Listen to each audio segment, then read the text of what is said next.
Are you a problem drinker or an alcoholic? This is a super common question, and a lot of people get stuck here trying to figure out which category they fit in. Because if you're just a problem drinker, maybe you can fix it on your own. But if you're an alcoholic, well, that sounds like a whole nother level. So you spend a lot of time and energy trying to decide which category do I fit in. But here's what I want you to hear. It really doesn't even matter. The label isn't what determines if you need help or what your next steps are. What matters is whether or not alcohol is causing problems in your life. And if it is, you don't need to spend tons of time trying to figure out which box you fit in or which label is right for you. You just need to do something about it. Let's take a look at why this question keeps you stuck and what to do instead. The word alcoholic carries a lot of baggage. It conjures up a really specific image in our minds. Someone who's lost everything. Someone who wakes up and starts drinking. Someone who can't function at all. And if that's not you, it's easy to use that as evidence that everything's just fine. I'm not that bad. I'm not like those people. I hold down a job. I pay my bills. But here's the trap. You end up arguing with a word instead of looking at your actual life. You spend all this time and energy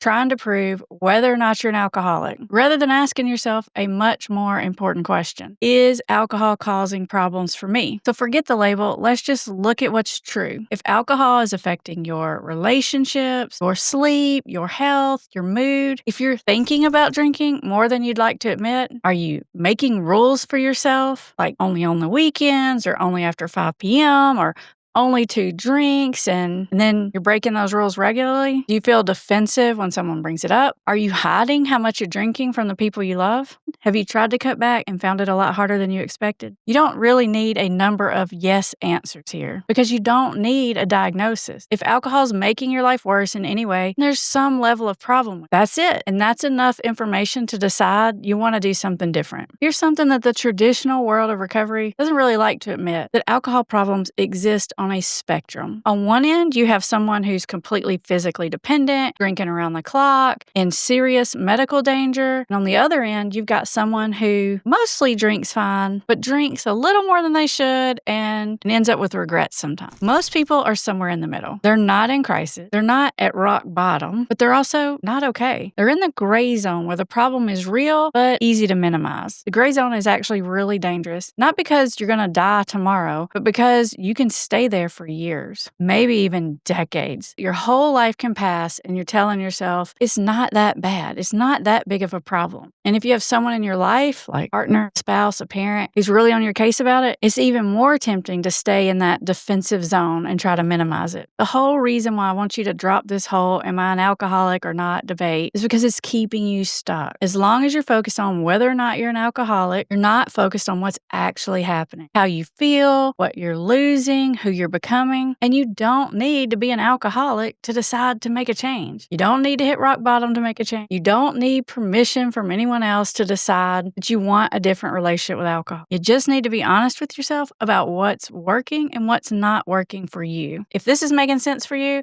and you want more videos that cut through the usual recovery talk, hit subscribe. Because on this channel, we make content for people who don't fit the stereotype, but know that something needs to change. No labels required. Okay, now that everyone's subscribed, let's get back to our topic. So you're done arguing with yourself about whether or not you're an alcoholic. Here's what I want you to do instead. Get curious about your drinking, not judgmental, curious. Start noticing when you drink, why you drink, how do you feel before and after. Ask yourself what alcohol is doing for you. Is it helping you to relax? Is it numbing something painful? Is it making social situations easier? There's a reason you drink, and understanding it is way more useful than shaming yourself about it. And then explore what kind of support might fit for your situation. Maybe therapy, maybe coaching, maybe an online program, support group, maybe a medication for craving. There's a lot of options that don't require you to stand up and say, hi, I'm Amber. I'm an alcoholic. Start thinking about who you want to be, not who you're afraid you've become, who you actually want to be. What kind of partner, parent, friend, professional does drinking align with that person? You can spend the rest of your life arguing about whether or not you're an alcoholic, or you can just admit that alcohol is causing some problem and then decide to do something about it. You don't need a label to change. You don't need to hit a certain threshold of bad enough. You just need to be honest with yourself. If you're ready to explore what that looks like without shame, without labels, I've got a lot more videos on this channel that can help. And if you want more personalized support, check out the links for resources in the description.